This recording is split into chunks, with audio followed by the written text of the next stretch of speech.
안녕하세요. 저는 50대 초반에 결혼 25년 차 여자예요. 늘상 라디오로 듣고 있는 채널인데 내 사연을 보내자니 이거 참 마음이 긴장되네요. 저의 얘기는 제 남편부터 먼저 꺼내보며 시작을 해야 할 것 같아요. 제가 아이를 좀 늦게 가진 바람에 저희 부부는 아직 중학생밖에 되지 않은 저희 딸아이를 정말 애지중지 키웠습니다. 늦둥이의 외동딸이기도 했고 남편이 저만큼이나 애를 바래왔었는지라 하나 태어난 것만으로도 어디냐며 참 예쁘게 키웠죠.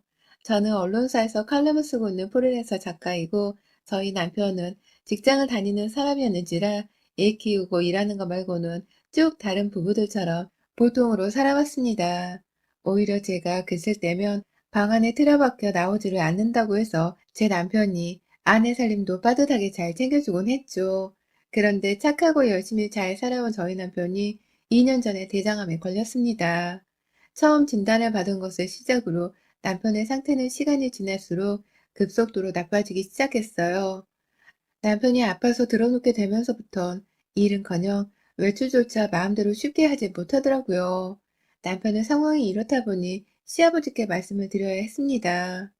시아버지는 시어머니 여이시고 홀로 사시는 분이시고 혹여나 하는 마음에 저희 시댁 형제들이 다 돈을 모아서 서울집 주변 아파트 한 채를 월세로 잡아 모셔놓고 살고 있었어요. 시골에서 서울로 올라오실 때 아버님께서 저희 집으로 아예 합가를 하고 싶다는 의사를 비추기도 하셨고, 그래서 실제로 저한테 왜 굳이 월세집을 잡아서는 돈 나갈 짓을 하냐고 혼을 내기도 하셨는데요. 합가 그게 뭐 쉽냐고요. 결혼하고 지금 애 하나에 남편 하나 뒷바라지 하는 것만으로도 정신이 사납고 힘들어 죽겠으나 그마저도 내 가정 사람들이니까 봐주고 참은 거였는데 만약 여기에 시아버지까지 들러붙어 내가 손을 써야 하는 상황들이 더 생긴다면 저는 아마 스트레스로 병에 걸려 남편처럼 알아누웠을지도 몰라요. 그때 그 마음을 진지하게 아버님께 표현했고 정작 자기 아들인 남편조차도 시아버지와는 그렇게 친하게 잘 지내는 사이가 아니어서 그런지 함께 사는 건 별로겠다며 딱 잘라 말을 건네주었어요. 그렇게 해서 합가는 불발이 되었고 그나마 착한 여기 형제들이 다 돈을 모아서 월세집이라도 구할 수가 있었던 것입니다. 하지만 남편이 아프고 나서부터는 아버님께서 많이 힘들어하시는 듯 했습니다. 이러다 자신보다 아들이 먼저 세상을 뜨는 것이 아니냐면서 최악의 상황을 걱정하며 두려움을 느끼기도 하셨어요. 저를 붙잡고 남편의 상태가 어떠냐며 저희 집으로 직접 찾아오신 적도 있으셨고요. 저희 딸이랑은 둘이서 문자를 자주 하는 사이셨는데 딸한테 날마다 남편의 소식을 대신 전해 듣고 계신 건지 주기적으로 남편이 좀 아팠다고 하는 날 다음에는 집에 와서 남편을 보듬어 주셨습니다. 그래봤자 옆에서 머리 쓰다듬어 주고 아파서 약에 취해 누워있는 남편을 지그시 바라보면서 눈에 눈물을 글썽거리는 게 전부셨지만 저는 다 알았어요. 아버님의 마음속에 엄청난 슬픔이 차 있을 것이란 걸 말입니다. 하루는 남편이 작은 수술을 하나 끝내고 와서 집에서 밥을 제대로 넘기지를 못할 때가 있었는데요. 아버님이 혼자 집으로 또 찾아오셔서는 그런 남편의 모습을 기어코 보시고 말을 잊지 못하셨어요. 충격을 받아 헤어나오지 못하는 사람 마냥 말이죠. 생전 교회라고는 가본 적이 없으셨던 분이셨는데도 무슨 기도를 그렇게 하시는지 어디서 구한 십자가를 들여다가 방한 남편 옆에서 기도를 올린 적도 여러 번이셨어요. 저는 이쯤 되니 시아버지가 정말 가엾을 지경이었습니다. 하나밖에 없는 아들을 곧 잃을 거라는 생각을 하는지 매번 볼 때마다 야위어가는 아버님의 상태가 걱정이 되기 시작했죠. 그와 동시에 남편의 상태가 조금씩 나빠지면서부터는 제가 온전히 남편한테만 신경을 쓴다고 시아버지의 집에 찾아가 보거나 따로 안부 연락을 드리는 것조차 너무 버거웠습니다. 이게 얼마나 지속될지 모른다고 생각을 하니 그냥 아버님을 저희 집으로 모셔 데리고 와서 함께 살아야겠다는 생각을 하게 되었습니다. 저는 저대로 아버님 집 월세값으로 나가는 돈을 남편의 치료 비용에 보탤 수가 있으니 좋은 것이었고 한꺼번에 아버님을 집안에 모시면서 오히려 남편을 간병하는 데에 필요한 손 하나가 더 늘어나는 것이라 도움을 받을 수 있는 것이 많을 거라 생각했습니다. 함께 산다는 것 자체만 생각을 하면 불편하고 부담스러운 게 한두 개가 아니었지만 같이 남편의 건강을 바라고 있는 한마음을 가진 사람이었는지라 동지애가 생기는 것도 같았어요. 남편의 다른 형제들, 특히 아주버님은 아버님의 성격이 그리 호락호락한 분이 아니라 함께 사는 게 결코 쉽지 않을 거라고 걱정을 많이 해주셨는데 저는 당장에 무언가를 고민하고 시간을 쏟을 여유가 없었습니다. 뭐라든 내 남편의 건강과 관련된 일이 아니면 그냥 될 대로 되라는 식의 빠른 결정을 내리고 남편의 얼굴을 한 번 더 보려고 했고요. 그래서 시아버지하고도 별다른 긴 대화를 나누지는 않은 채 합가하시죠 아버님 이라는 짧은 대화를 나누며 집을 합치게 되었네요. 이래나 저래나 우리 가족에게 그리고 아버님께 좋은 게 더 많은 합가였기 때문에 며느리짓 하는 거는 굳이 고민을 하지를 않고 곧바로 이사를 진행했습니다. 아주버님의 도련님까지 나서서는 이사를 도와주셨는데요. 저희 집이 원래부터 딸 하나의 부부만 사는 세 식구였는지라 아파트에 방 하나가 여유가 있었는지라 아버님의 방은 자연스럽게 가장 작은 방으로 배치를 시켜드렸어요. 신나서 들떠하시는 아버님의 모습이 살짝 불안불안하긴 했지만 제가 노는 사람도 아니고 집에 아픈 사람이 있다는 걸 아버님께서도 누구보다 잘 알고 계셨기 때문에 따로 더 신경을 쓰지는 않았습니다. 그럼에도 아버님께는 제가 남편 병간 후에 가끔 일하면서 병원도 챙겨 데려가야 해서 몸이 10개라도 부족합니다. 그러니 아버님께 삼시세끼 밥 차려드리고 방 청소해드리는 그런 며느리 짓을 해드리지는 못할 거예요. 라면서 누누이 제게 사소한 일들을 시키지 마시라고 분명하게 말씀을 드렸고요. 그러자 아버님께서도 아들이 아픈데 내가 어떻게 무슨 면목으로 며느리 너한테 도움을 받으려고 하겠냐. 우리가 그저 힘 합쳐서 병간호 잘하면서 애를 빨리 치유시키는 게 우선이지. 라며 든든한 감사의 말을 표현해 주셨습니다. 좀 섣부른 판단이었지만 저로서는 든든한 아군이 생긴 것만 같아서 생각보다 합가의 기분이 그리 나쁘지만 않았어요. 하지만 시아버지가 집안에 들어오고 나서 얼마 지나지 않아 남편의 상태는 급속도로 악화가 되었습니다.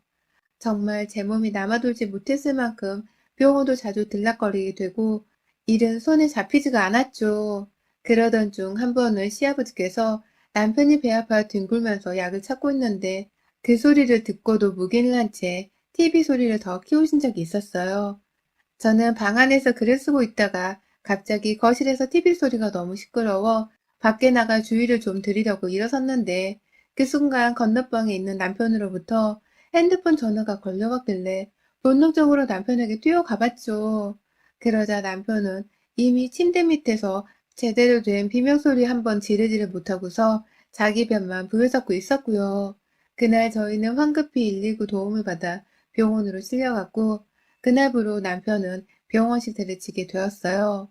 순간 너무 놀랐는지라 숨 고를 시간도 없었고 차마 왜 소리를 지르지 않고서 전화를 했냐고 물어볼 수도 없었습니다. 시간적인 여유가 없었으니까요. 그 길로 집에 돌아와 남편의 짐을 좀 싸면서 아버님을 다시 마주했어요. 아버님은 거실에서 여전히 TV를 보고 계셨는데 제가 들어오니 아범은 좀 어떠냐? 내가 귀가 너무 안 좋아서 아범이 방 안에서 아픈 줄도 몰랐네. 라며 막 남편을 걱정하셨어요. 그 말을 듣기 전까지 또 아버님께 고의적으로 TV 소리를 키우신 거냐고 왜 그런 거냐며 따져 물으려던 참이었는데 아버님께서 이런 식으로 말씀을 해주니까 정말로 노인네의 귀가 안 좋아서 TV 소리를 키우려 한 건가 싶었습니다. 그래서 남편이 아프다고 내는 소리를 못 들으신 건가 싶기도 해서 일단은 의구심을 좀 가라앉혀 보기로 했어요. 의구심이 들더라도 자기 자식이 아픈데 무시를 하는 부모가 세상 천지에 어딨겠냐는 생각에 가당치도 않다는 생각을 했고요. 하지만 그 후로 보이던 아버님 행동은 좀 더 이상해져 갔어요. 집으로 합가를 권유했던 것은 여러 가지 이유가 있었지만 그럼에도 가장 중요했던 건 바로 내 남편을 잘 챙겨달라는 것이었습니다. 저 혼자서는 도저히 일과 육아와 남편의 간병을 병행할 수가 없었기 때문에 나이 드신 아버님이라도 옆에서 잘 보고 있다가 비상일이 생기면 어디 119나 다른 형제들 앞에서 전화라도 해달라는 심정으로 옆에 붙들어 놓은 것인데요. 남편이 병원에 입원한 날로부터 시아버지는 아들 걱정이 아무것도 되지는 않는지 병원으로 한 번은 찾아올 생각을 안 하더라고요. 그렇다고 집에서 혼자 있는 제 딸을 잘 챙겨주는 것도 아니었고요. 학교를 하기 전까지만 하더라도 남편을 향한 사랑과 치유의 바람이 정말 누구보다 큰 것 같이 보였던 시아버지셨는데요. 합가를 하고 나서는 과거의 아버님의 모습은 정말 온데간데 없이 시아버지는 아들도 없고 며느리도 없는 자유분방한 영혼의 사람으로 동갑이 되어 있었습니다. 아들 상태가 궁금하지도 않으신지 허구한 날 집구석에서 밥 먹는 거랑 TV 프로그램 뭐 하는지만 신경 쓰면서 손에 젓가락과 리모컨만 붙들고 사셨고요.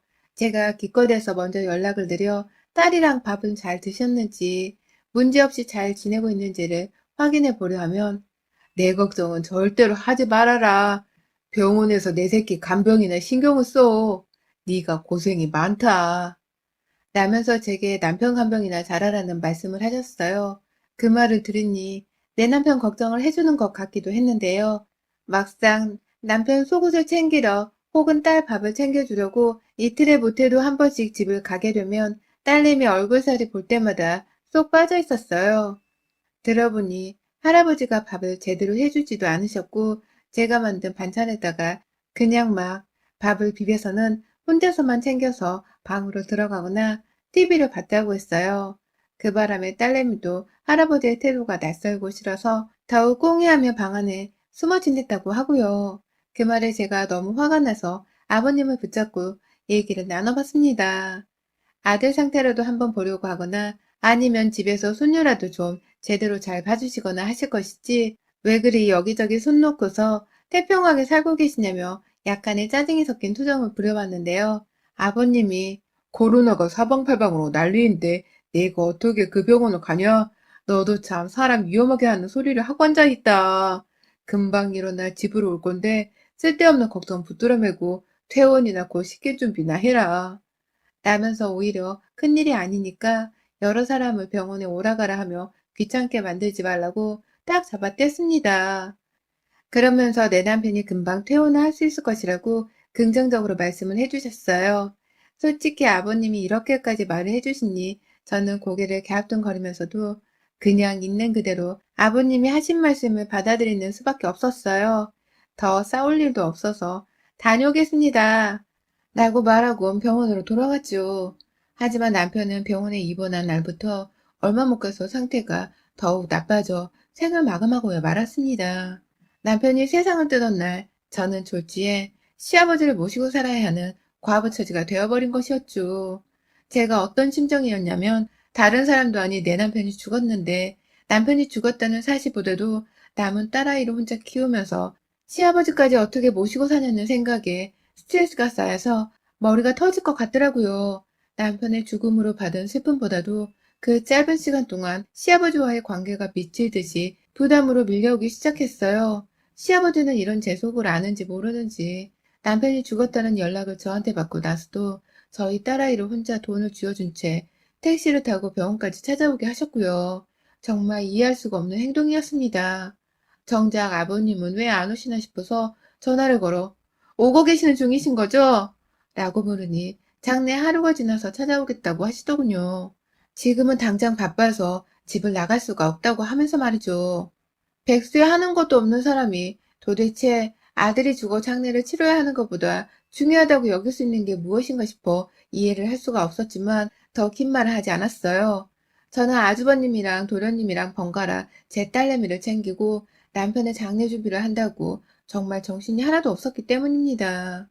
제 눈물이 채 나올 새도 없었는데 아들 보러 오질 않는다는 시아버지한테 전화로 화를 내고 할 기력이 남아있지를 않았어요.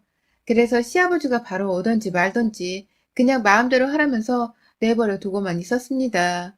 하지만 저희 친여동생으로부터 정말 희한한 말을 들어버리고는 새삼 시아버지의 속마음이 궁금해져 가기 시작했어요. 그날 저희 딸아이가 하루 종일 장례식장에서 울면서 버티고 서 있는 걸 도저히 제가 옆에서 볼 수가 없었습니다. 그래서 동생한테 딸아이를 집으로 좀 바래다주고 집에 간 김에 시아버지라도 좀 모셔오라고 부탁을 했습니다. 설마 차가 없어서 장례식장에 안 오고 계신 건가 싶었거든요. 동생도 거뜬히 알겠다고 하고선 제 딸을 집으로 데리고 갔죠. 그런데 한참이 지나고 나서 동생한테 전화가 걸려왔어요. 언니네 아버님 혹시 치매신 거야?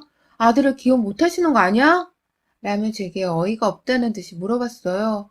가뜩이나 내 남편이 세상을 떠난 마당에 시아버지까지 치매에 걸린 것 같다는 동생 소리를 들으니 속에 고구마 1,000개를 꾸겨 넣어 먹은 기분이 들었습니다.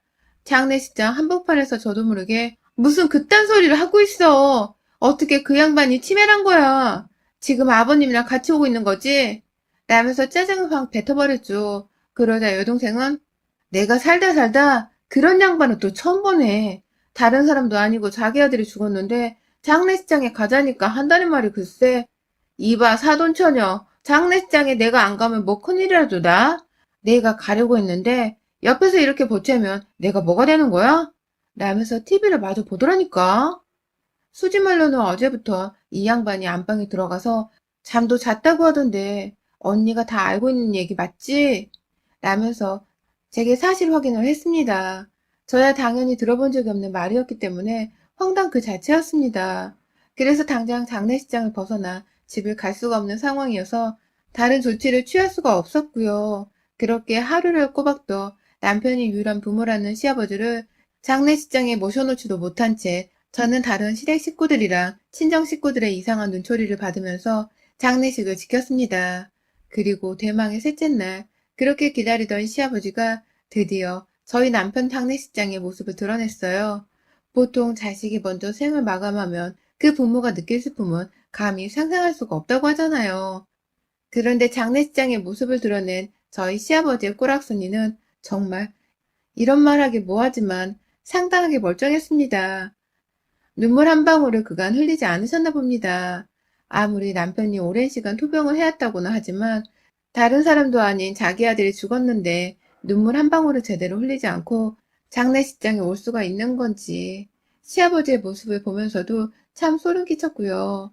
저도 자식이 있는 사람인데 저로서는 아무리 입장을 바꿔 생각해 보더라도 이해가 가지 않는 대목이었습니다. 하지만 시아버지의 메마른 눈물보다도 더 충격적인 것이 있었어요. 글쎄 아버님께서 장례식장에 도착을 하자마자 자기 아들들을 쓱 쳐다보더니 니들은 내 장례식 때도 이렇게 찾아와서 유족행세는 해줄 거지? 그렇지? 라면서 농담이란 듯이 씩 웃어 보이셨어요. 그리고는 자리에 앉아 아침을 제대로 먹지 못했다면서 육개장을 몇 살을 들이부으시는 게 아니겠어요? 며느리가 집에 없으니 따뜻한 밥을 제때 먹기가 힘들었다면서 지 아들 장례식장에서 나오는 밥이 맛있다고 막 허겁지겁 드셨고요. 그 바람에 저뿐만 아니라 저희 친정 식구들도 뭐 저런 노인네가 다 있냐며 뒤에서 혀를 차기 시작했고요. 그런 시아버지의 모습을 이미 집에서 목격했던 제 여동생은 언니 내가 뭘 했어? 치매 맞다니까? 치매가 아니고서야 자기 아들이 죽었는데 저럴 수가 없잖아. 확실히 아니게 맞는 거지? 가족도 아무도 모르는 사이에 치매 판정을 받고서는 지금 죽은 사람이 그냥 아는 사람이라고 생각을 하는 건 아니야? 라면서 시아버지의 모든 행동을 기겁하며 쳐다보고서는 저에게 귓속말을 하며 아주 질색팔색을 했습니다.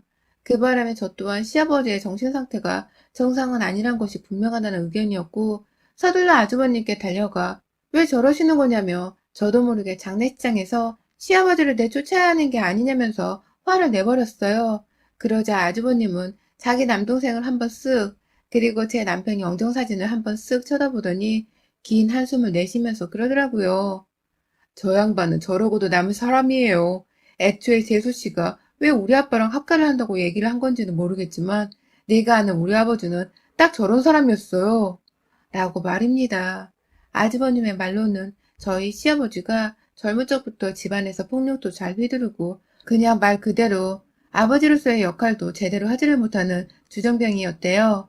돌아가신 시어머니도 살아생전 고생을 참 많이 하셨는데 돌아가시던 장례식장에서도 시아버지가 눈물을 쏟기는커녕 술을 퍼마시다가 술을 쏟아버리면서 장례 자리를 아주 개판으로 만들었다는 유명한 전례도 있었고요.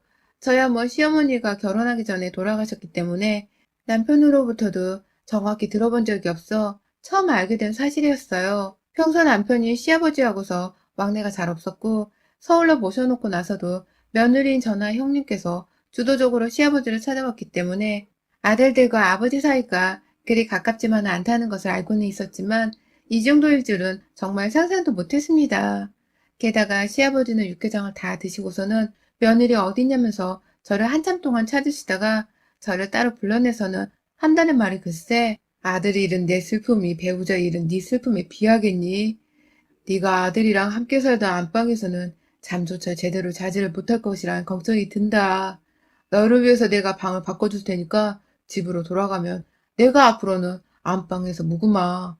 라고 하시는 게 아니겠어요? 그러면서 안방에서 니들이 보던 TV는 내가 그냥 그대로 가지고 있어도 되지? 라고 하는데 저는 머리에 마치 망치를 맞은 듯 했습니다. 졸지에 저는 장례식장에서 기다리던 시아버지를 보자마자 유가족이라고 하기에는 믿겨지지 않은 뻔뻔함과 부끄럼 없는 행동들에 화가 나게 되었고 결국 그 자리에서 내 집에서 당장 나가. 당장 당신 집으로 돌아가라고. 아들이 죽었는데 한다는 말이 뭐? 안방에서 살 테니 TV는 그냥 써도 되냐고? 당신 아들이 죽었는데 지금 그게 남편이 며느리한테 할 소리야? 라면서 시아버지의 멱살을 쥐어잡고 장례식장 밖으로 질질 끌고 나갔습니다. 질질 끌고 나갈 수밖에 없었던 것이 아버님이 제가 지르는 소리에 시끄럽다며 귀를 막았어더니 애초에 처음부터 합가를 했으면 좀 좋았냐. 괜히 월세집에 혼자 들어가 살게 해가지고 노인네 외로움은 다 타게 만들더니만 이제 와서 지 남편 아프니까 옆에서 수발들라고 나를 불러들여서는 뭐가 어쩌고 어째? 며느리한테 할 소리냐고? 야 이년아 나는 아들을 잃었다. 아들을 잃은 애비한테 어따 대고 따박따박 말대꾸야. 라면서 되려 소리를 질러버리셨기 때문입니다. 옆자리에 앉아있던 사람의 육개장 그릇을 당장이라도 저한테 퍼부어주겠다는 듯이 으르렁거리면서 장례식장을 더욱 난장판으로 만들려고 작정을 하셨어요. 그 바람에 혼자서 무력으로라도 시아버지를 장례식장 밖으로 끌고 나가려 했고요. 저를 말리겠다고 달려들어 참으세요 하고서 사정을 해대는 아주버님과 도련님께도 욕을 퍼부으며 놓으세요. 내 팔 놔라고 하며 함께 소리를 질러댔습니다. 멀리서 저 양반 치매 확실하다니까? 그렇지 않고서야 어떻게 지 아들 장례식장에 저래. 당장 병원에 데려가. 라면서 여동생을 안절부절을 못하는 저를 오히려 도와주겠다면서 시아버지의 팔 한쪽을 붙잡고 장례식장 밖으로 함께 끌고 나가줬습니다. 참 이상했던 것이 그 상황에서 시댁 식구들은 정작 지 아버지가 끌려나가고 있는데도 아무도 창피하다며 말릴 생각을 하지 않았습니다. 저희 친정은 반대로 장례식을 난장판으로 만들고 있다면서 얼른 저와 함께 쫓아내려 했습니다. 결국 그날 시아버지는 육개장을 들다 말고 저한테 안방 얘기를 꺼냈다가 자기 아들 장례식장에서 뼈도 못 추리게 쫓겨나 버렸고요. 혹시 몰라 저는 아예 남편 장례식도 마다하고서 그 길로 저희 여동생과 함께 집으로 먼저 향해 가서는 집 현관 비번을 바꾸고 곧장 시아버지 거주할 자리를 알아봤습니다. 남편 장례식도 아예 아주버님하고 도련님한테 죄다 맡겨놓고서는 천만 다행이게도 안 팔고 내버려둔 시아버지 사시던 빈 시골집에서 바로 거주하시라고 집덩어리를 다 택배로 보내버렸어요. 저희 친정 식구들은 제가 시아버지를 남편 잃고서까지 혼자 모시고 사는 것을 내내 걱정하시다가 옳다구나 싶으셨는지 남편 장례식에서 우르르 저희 집으로 몰려오셔서는 아버님 짐 빼는 것을 도와주었고 급기야 바로 아버님이 짐 따라 시골로 내려가실 수 있도록 트럭에 함께 실어보내려 하더라고요. 하루라도 빨리 노인 고집에 안방을 빼앗기기 전에 시골로 보내자고 말이죠. 다만 저는 시아버지가 그래도 내 남편의 아버지시고 남편 장례도 안 끝난 마당에 평생을 남편에게 미안한 마음을 가질 수밖에 없을 것 같다는 걱정이 앞서 그날 하루 정도는 집에서 아버님을 모셨습니다. 밥 한 끼는 열불나 못해드리겠지만 뜨뜻한 본인 방에서 잠은 자도록 해드렸고요. 그날 아침부터 집에 찾아온 친정 식구들의 성화로 저는 아버님을 이른 새벽 태라고 태워 시골집으로 도로 보냈습니다. 빈집으로 오래 놔둬서 제대로 난방이나 되고 있을런지는 모르겠지만 아버님은 그렇게 자식이 아무도 도와주질 않는 상태에서 먼지 쌓이고 거미줄이 줄을 쳐놨을 집안에서 혼자 대청소까지 다 끝마치고서는 홀로 삶을 새로 시작하셨어요. 저에겐 언제라도 서울로 다시 오고 싶다는 듯이 오늘은 난방이 잘 안 돼요. 얼어 죽는 줄 알았다. 라든지 혹은 집안에 먼지가 제대로 안 닦이는 건지 숨을 쉴 때마다 목이 너무 아프다. 라면서 쓸데기 없는 문자를 보내오는 시아버지 때문에 간간히 어찌 사는지에 대한 소식은 전해 듣고 있습니다. 그래봤자 제대로 된 답장 한번 해주질 않아서 시아버님은 속이 많이 타들어가셨을 텐데 그것 또한 시아버지가 저지른 말과 행동에서 비롯된 벌이라고 생각을 하고선 달게 벌을 내려드리겠다고 마음을 다잡으며 살고 있네요. 여러분의 생각은 댓글로 남겨주세요. 오늘도 시청해주셔서 정말 감사합니다.